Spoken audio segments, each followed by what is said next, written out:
Il viendra un matin où tout sera calme. Aucune alarme ne sonne, pas de buzz textuel. Personne ne t'attend. Pas de réunion, pas d'invitation, pas de tâche que vous n'avez pas demandée. Juste du calme. Juste le son de ta respiration. Pendant un instant, on ressent une sensation de paix, puis le malaise commence à s'installer. Cette lourdeur dans la poitrine, cette douleur silencieuse, celui qui ne recherche pas l'attention, mais recherche l'importance.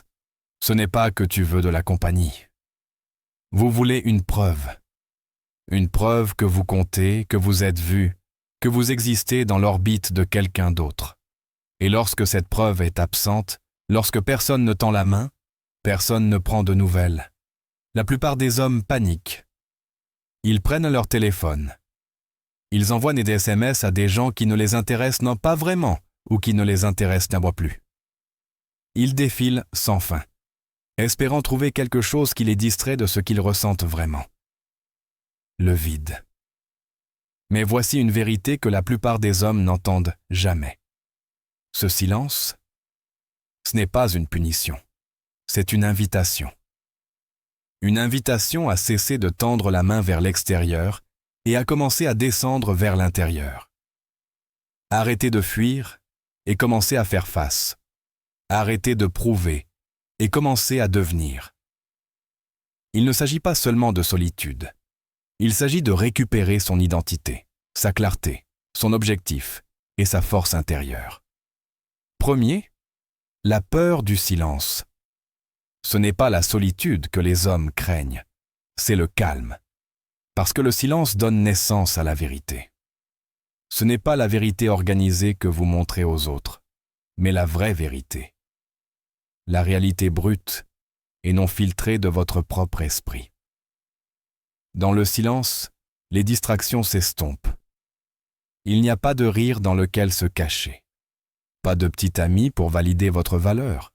Pas d'horaire à porter comme un badge d'importance. Tu te retrouves avec toi-même. Et quand cela arrive, les vieux fantômes commencent à ressurgir. La version de vous qui n'a jamais postulé pour le rêve.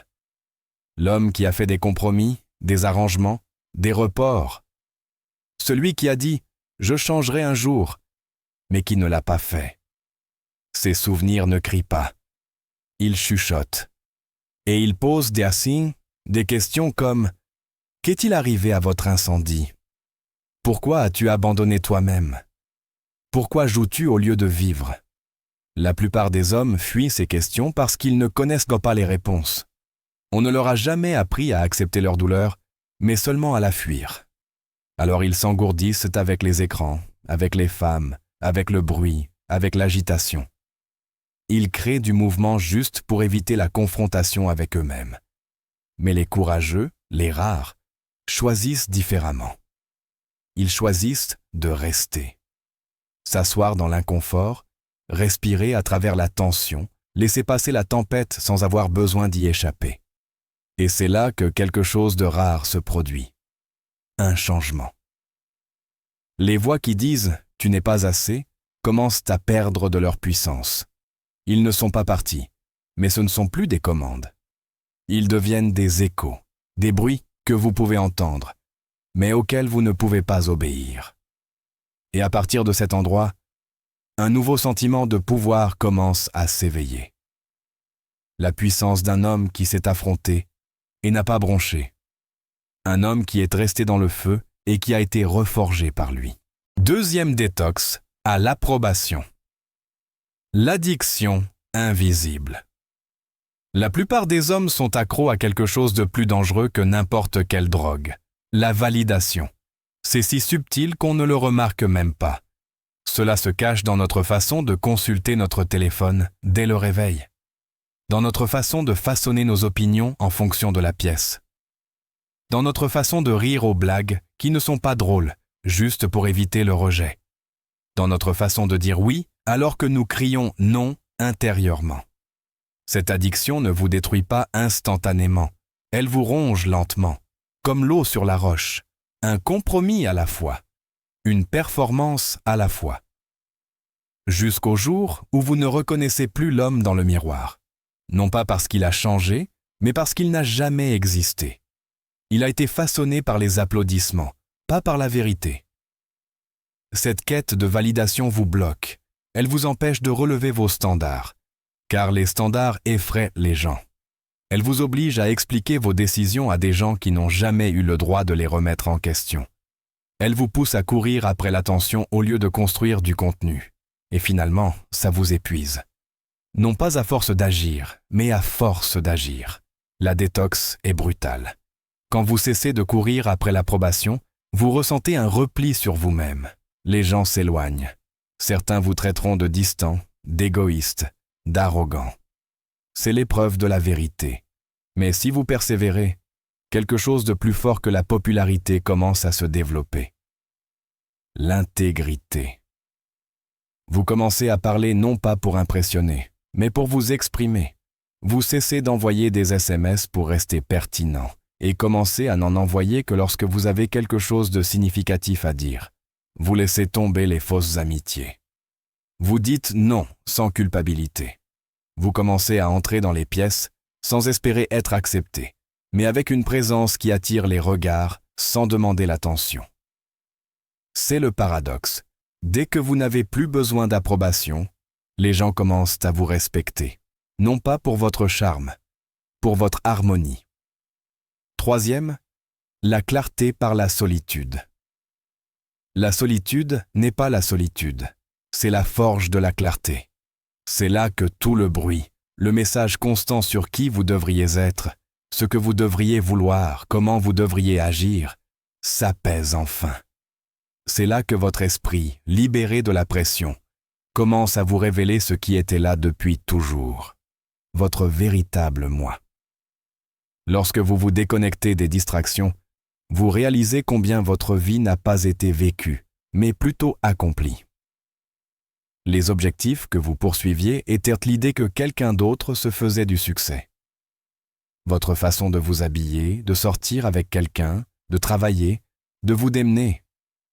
Autant de schémas empruntés, hérités de la culture, des réseaux sociaux ou de modèles blessés.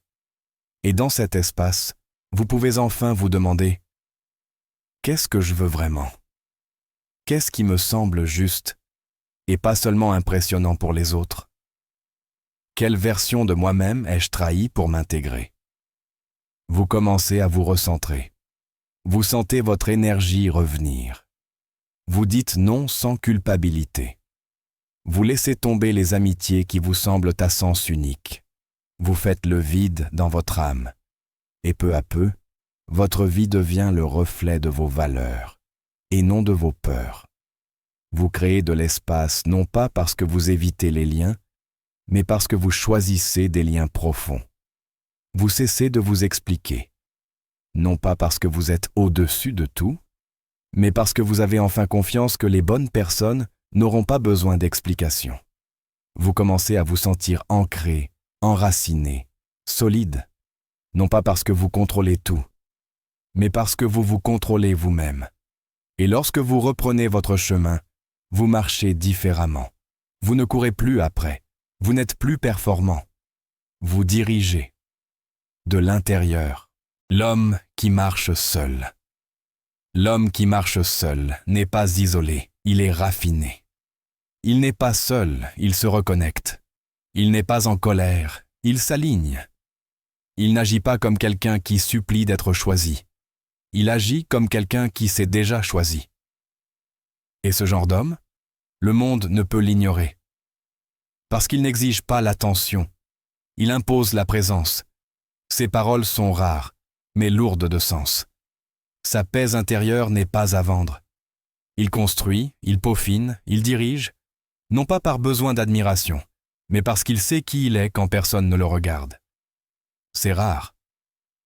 C'est le pouvoir. Et voici ce qui se passe ensuite. Quand on cesse de courir après les opportunités, les bonnes vous trouvent. Quand on cesse de chercher l'amour par désespoir, la femme idéale vous voit. Quand on cesse de supplier d'être vu, le monde commence à respecter son silence. Ce n'est pas de la chance. Ce n'est pas du mysticisme. C'est de la maîtrise. Un homme en harmonie ne peut être ignoré. ni par la vie, ni par l'héritage.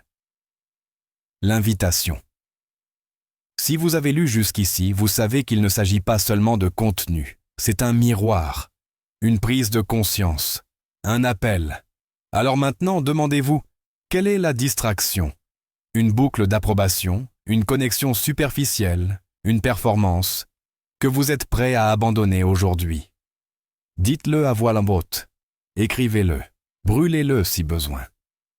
Puis déclarez ceci, non pas pour quelqu'un d'autre, mais pour l'homme que vous êtes prêt à devenir.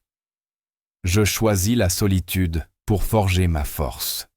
Non pas parce que cela sonne poétique, parce que vous en avez fini de vous cacher, parce que vous en avez fini de vous rétrécir, parce que vous êtes enfin, pleinement, sans relâche, prêt à devenir. Nous ne courons pas après l'attention ici.